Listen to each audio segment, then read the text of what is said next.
दीपेश आरू के जीवन में एक बड़ा बदलाव आया था। पहले वह गांव में रहते थे, लेकिन अब उनकी नौकरी एक शहर में थी।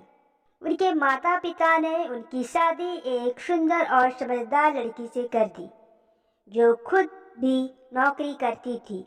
अब दीपेश आरू और उनकी पत्नी एक साथ शहर में रह रहे थे।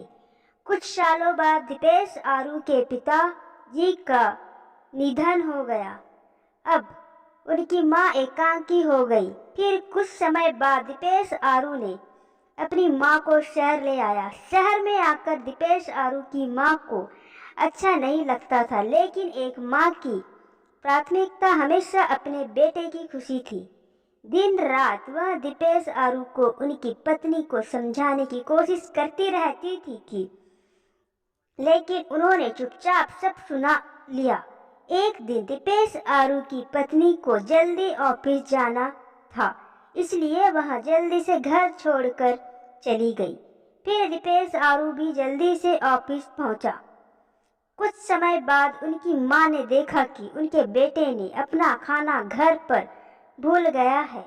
माँ का दिल को झकोर गया।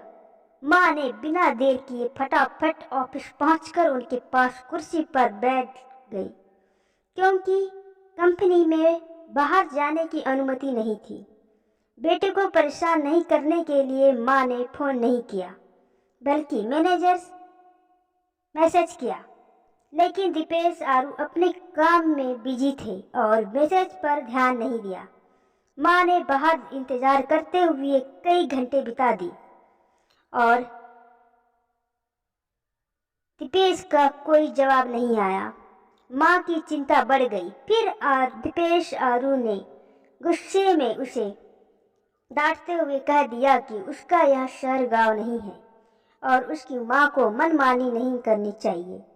माँ के खाने का टिफिन दीपेश के पास पहुंचा दिया और दीपेश का दिल झकोर गया। यह एहसास हुआ कि उसने बिना सोचे समझे माँ को डांटा है, जबकि माँ बिना किसी शिकायत के उसके लिए आई थी।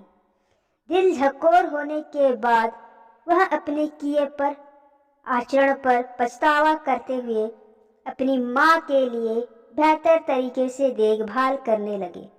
इसके बाद माँ को शहर भी अच्छा लगने लगा।